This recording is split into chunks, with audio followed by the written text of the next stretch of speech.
Assalamualaikum warahmatullahi wabarakatuh. Selamat pagi, siang, sore, dan malam. Pemirsa, dimanapun Anda berada, saya Dio dari channel Sukses Tanpa Batas ingin berbagi kepada Anda tentang isi dari sebuah buku yang mungkin sebagian dari Anda sudah mengenal buku ini yang berjudul The Science of Getting Rich. Buku The Science of Getting Rich inilah yang memberikan ilham, yang mengilhami untuk menulis sebuah buku atau membuat sebuah video yang berjudul The Secret. Mungkin sebagian dari Anda sudah pernah membaca bukunya dan melihat videonya. Bagi Anda yang belum, mungkin pernah membacanya sekian tahun yang lalu dan sekarang sudah melupakannya, maka pada video perdana ini dari Sukses Tanpa Batas channel YouTube mencoba kembali merefresh, mengingatkan Anda kembali yang sudah pernah atau yang belum pernah mengetahui tentang buku ini. Saya mencoba untuk membagikan pemahaman dari isi buku ini yang ditulis 100 tahun lebih yang lalu. Apa sih yang terjadi pada saat tahun itu sehingga ada seseorang yang menulis buku ini? Dari judulnya kita tahu The Science of Getting Rich, bila kita bahasakan Indonesia secara sederhana adalah ilmu menjadi kaya. Seperti yang saya perkenalkan sebelumnya, STB atau Sukses Tanpa Batas adalah channel YouTube kami. Bagi pemirsa di mana saja Anda berada, di mana kami sengaja membuat video ini ingin berbagi pemahaman isi dari buku dahsyat ini, yang tentunya sudah merubah jutaan orang dari belahan dunia dimanapun berada, yang dari bukan siapa-siapa menjadi orang yang berhasil dan sukses dalam hidupnya. STB menyampaikan ulang metode dan gagasan yang terkandung dalam buku ini. Ya, tentunya dengan gaya khas STB, dengan maksud agar pemirsa lebih mudah memahami secara hakiki isi dari buku ini. Perlu pemirsa ketahui, STB tidak bermaksud untuk menggurui atau memberi contoh atau bahkan menyelewengkan isi buku ini, melainkan STB ingin berbagi dan mengajak pemirsa bila mana tertarik dan berminat untuk mempraktekkan metode-metode yang diajarkan dalam buku ini secara bersama-sama dengan kami. Siapa tahu ini akan merubah hidup Anda mulai dari sekarang hingga beberapa bulan ke depan. Terima kasih, silahkan melanjutkan.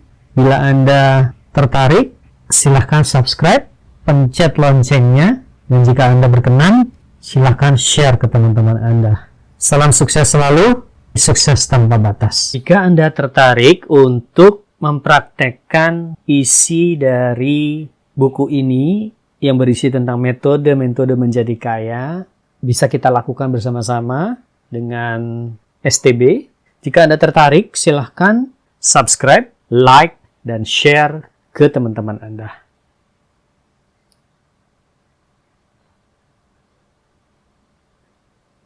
Buku ini berjudul Ilmu Menjadi Kaya, di mana tayangan ini dikutip dari sebuah buku yang berjudul The Science of Getting Rich, yang ditulis oleh Wallace D. Wattles, yang juga menulis buku New Science of Living and Healing, dipublish oleh Elizabeth Town Holyoke Mass pada tahun 1910, dan diterjemahkan, ditulis ulang dengan bahasa Indonesia oleh channel STB Sukses Tanpa Batas dengan tujuan berbagi ilmu bagaimana menjadi kaya dengan metode yang diajarkan oleh buku ini. Ini adalah foto dari 100 tahun yang lalu si penulis buku, yaitu Wallace D. Wattles, The Science of Getting Rich.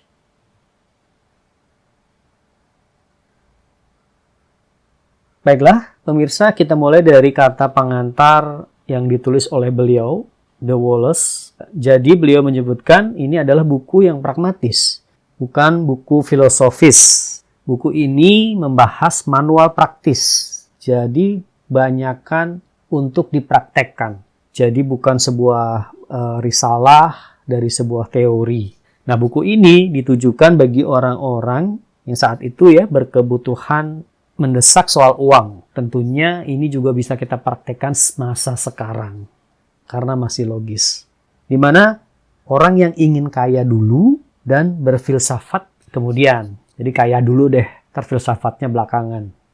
Nah, untuk mereka yang tidak memiliki waktu, sarana, atau kesempatan untuk mendalami studi metafisika, tetapi menginginkan hasil dan mau mengambil kesimpulan ilmiah dari tindakan yang mereka lakukan, tanpa membahas prosesnya, yang membuat kesimpulan tersebut dicapai.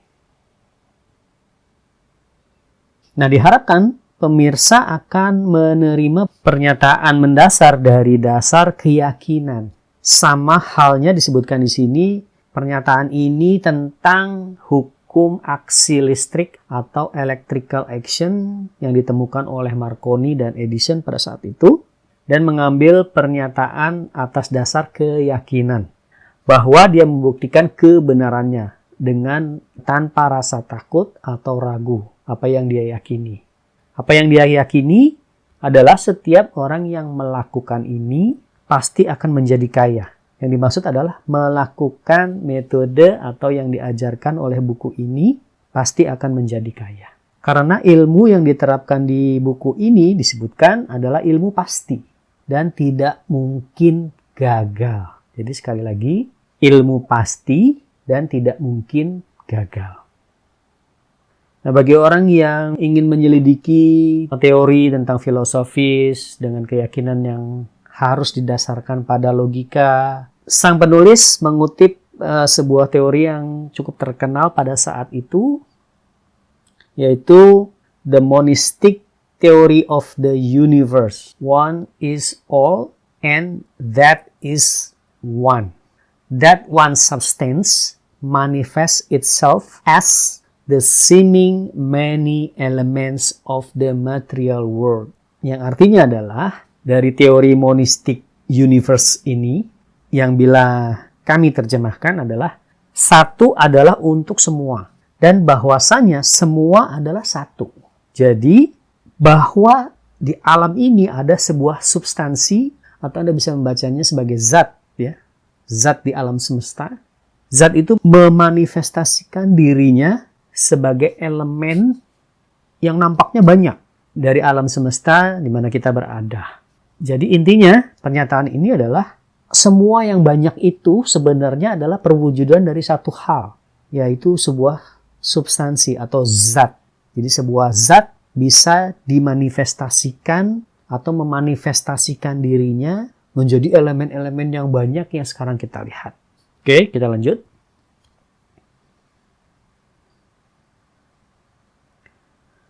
Nah, di situ disebutkan pembaca yang ingin menggali landasan filosofis disarankan untuk membaca pada saat itu ya Hegel dan Emerson. Tapi Hegel dan Emerson ini juga dia membaca berita ya, sebuah news, sebuah pamflet yang diterbitkan oleh J.J. Brown dari Skotlandia. Di situ disebutkan dia mungkin juga mendapatkan bantuan dalam serangkaian artikel yang ditulis oleh pengarang yang diterbitkan di Nautilus Holyoke Mass selama musim semi dan musim panas tahun 1909 dengan judul What is Truth? Jadi apa itu kebenaran? Bagi pembaca yang ingin menggali landasan filosofisnya disarankan untuk membaca dari artikel yang sudah disebutkan. Kita lanjut. Baiklah pemirsa, kita mulai dari bab 1 yaitu hak menjadi kaya. Buku ini terbagi menjadi 17 bab. Kita akan bahas satu persatu setiap babnya. Oke, setelah kita bahas, jika ada pertanyaan silahkan Anda komen. Jika Anda tertarik, silahkan Anda subscribe, like, dan share ke teman-teman Anda. Kita bisa berbagi, bertukar pikiran untuk sebuah ide yang sangat cemerlang, yaitu bagaimana menjadi kaya. Bab 1, hak menjadi kaya. apapun yang sudah dikatakan orang tentang kemiskinan, bahwa tidaklah mungkin untuk hidup kaya raya atau sukses tanpa punya modal atau tanpa jadi kaya dulu sebelumnya. Misalnya, orang tua udah kaya, kemudian ada warisan, dan lain sebagainya. Dan mereka juga mengatakan, sebagiannya, tidak semua orang, tidak ada seorang pun dapat mencapai kemungkinan tertinggi untuk sukses tanpa memiliki bakat dan pengembangan pribadi atau latar belakang yang baik, misalnya sarjana, S2, S3, S-tungtung, dan sebagainya.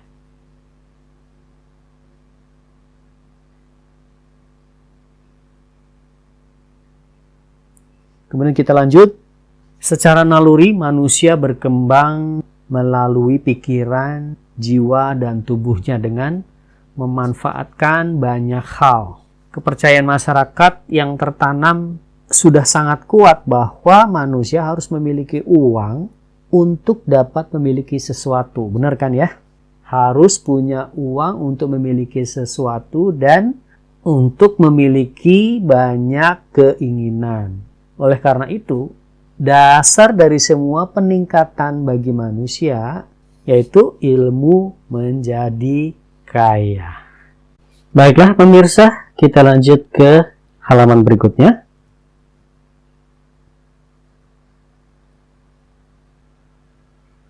Objektivitas dari semua kehidupan adalah berkembang dan meningkat. Dan semua yang hidup itu memiliki hak yang tidak dapat dicabut, yaitu untuk berkembang, meningkat sesuai dengan kemampuan yang dapat dicapainya. Manusia memiliki hak untuk hidup. Dia berhak bebas menggunakan segala hal untuk memenuhi kebutuhan fisik, mental, dan spiritualnya. Atau dengan kata lain, dia berhak untuk menjadi kaya. Judul bab 1 adalah hak menjadi kaya. Oke, kita bahas lagi selanjutnya. Si penulis mengatakan, saya tidak bicara soal menjadi kaya dengan kalimat kiasan. Menjadi kaya bukan berarti puas dengan hal yang kecil, di mana manusia tidak harus puas dengan hal yang kecil jika dia mampu mendapatkan yang lebih besar lagi. Nah, ini sesuai dengan kehendak Tuhan, di mana kehendak Tuhan terbuka bagi kemajuan hidup manusia sepanjang memiliki keyakinan, dan setiap manusia seharusnya mendapatkan semuanya sehingga dapat berkontribusi pada kekuasaan, kebanggaan, keindahan, kekayaan hidup, memiliki kepuasan, tapi dengan syarat tanpa banyak melakukan pelanggaran dosa. Ini syarat yang paling penting. Tidak boleh melakukan pelanggaran dan dosa. Kita lanjut. Orang yang memiliki semua yang dia inginkan dapat hidup dalam kekayaan, dan dari mereka tidak ada seorang pun yang tidak memiliki banyak uang. Semestinya ini sehingga dapat memiliki semua yang diinginkan. Di mana kehidupan telah berkembang sedemikian modern sekarang ini dan kompleks, sehingga pria atau wanita yang paling hidupnya sederhana pun membutuhkan banyak uang untuk hidup dengan gaya hidup sekarang, atau bahkan mendekati hidup yang semuanya serba ada. Setiap orang secara alami ingin menjadi semua yang mereka inginkan di dalam pikirannya tentunya yaitu keinginan untuk merealisasikan atau mewujudkan adalah bawaan alami yang sudah melekat dalam sifat manusia. Kita tidak bisa tidak ingin menjadi apa yang kita mau, yakni sukses dalam hidup. Ya, kita lanjut. Yang disebut hidup sukses adalah bisa menjadi apa yang Anda inginkan dan dengan bebas memanfaatkan banyak fasilitas yang diperuntukkan bagi orang kaya saja. Itulah orang sukses. Anda dapat bebas menggunakan barang yang hanya mampu diperuntukkan bagi si kaya. Tentunya si kaya yang mampu membelinya.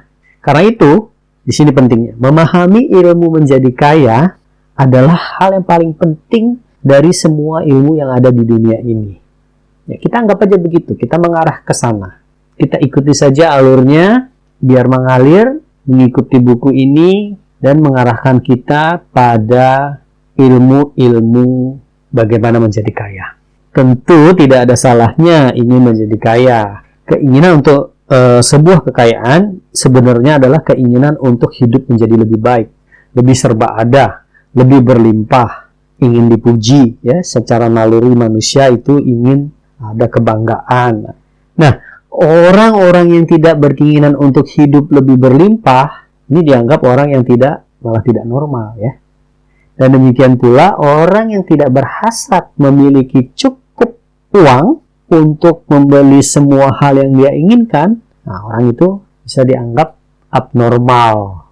Jadi, keinginan untuk menjadi kaya adalah sebuah hal yang lumrah dan cukup dimengerti, bahkan layak dipuji. Baiklah, kita lanjut, pemirsa.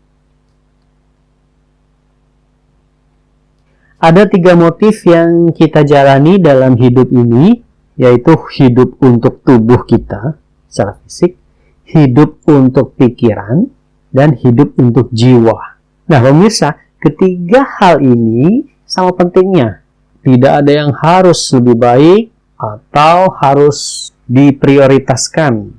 Jadi semua harus sama dan rata. Semua sama-sama diinginkan, yaitu tubuh, pikiran, dan jiwa. Harus sama seimbang. Semuanya bisa terpenuhi atau tercukupi. Jika salah satunya tidak memiliki asupan yang cukup atau terekspresi dengan baik, maka akan ada yang salah dalam hidup manusia tersebut. Misalnya, tubuh. Kalau ada yang salah di tubuhnya, nah, mungkin kurang asupan, pasti ada yang terganggu gitu ya, keseimbangan tubuhnya. Atau pikirannya misalnya, stres, atau jiwanya tidak bahagia. Jadi ketiga hal ini, tubuh, pikiran, dan jiwa harus seimbang, harus memiliki asupan yang sama, equal, agar kualitas hidup tetap baik atau semakin baik. Bahwa kehidupan yang sejati adalah memberikan ekspresi lengkap bagi tubuh, pikiran, dan jiwa. Jadi tubuh, pikiran, dan jiwa ini menginginkan sebuah ekspresi. Tidak seorang pun yang dapat benar-benar bahagia atau puas kecuali hidup sepenuhnya bagi setiap fungsi tersebut.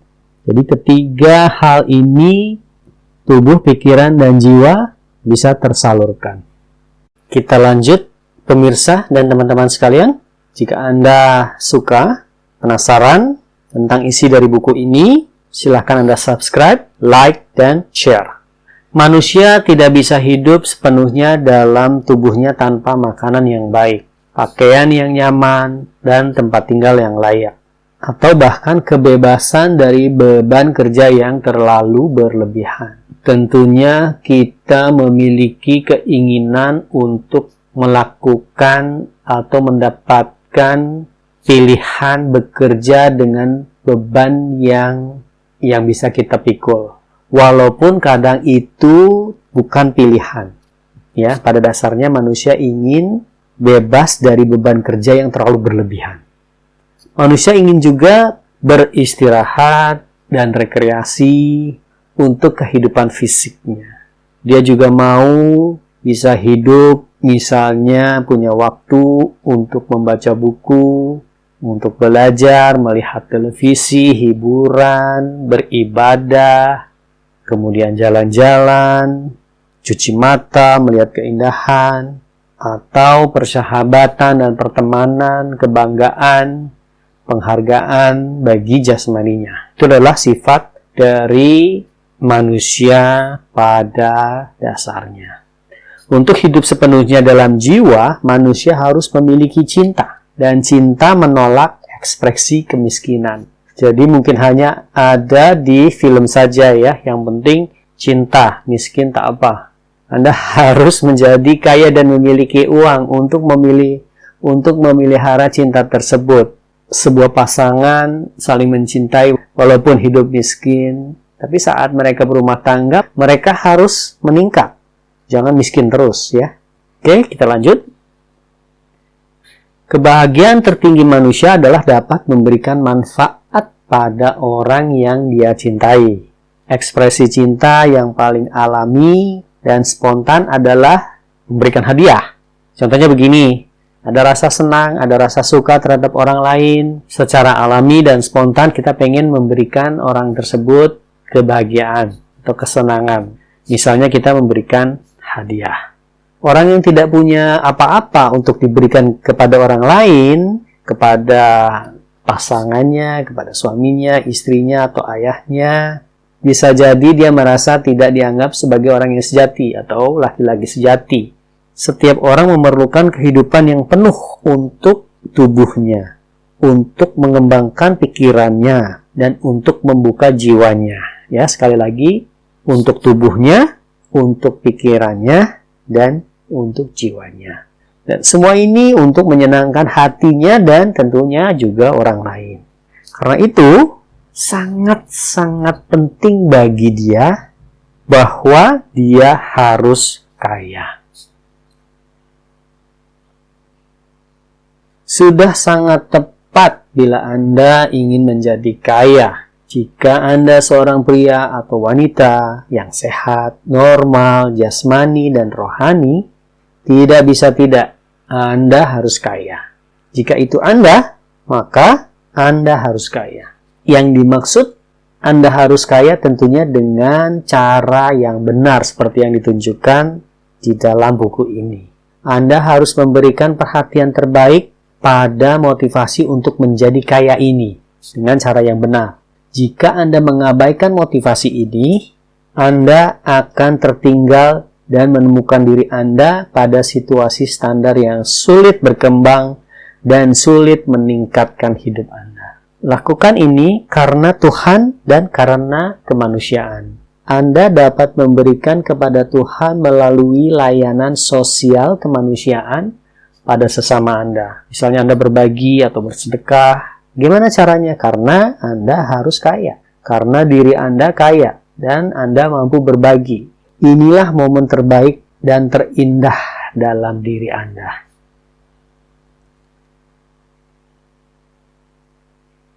Baiklah pemirsa, kita akan lanjutkan pada bab berikutnya, yaitu bab 2 di video berikutnya. Jika Anda tertarik dan berminat dengan apa yang sudah Sukses Tanpa Batas sajikan kepada Anda, silakan Anda subscribe, like, dan share. Sampai jumpa lagi di video berikutnya. Wassalamualaikum warahmatullahi wabarakatuh.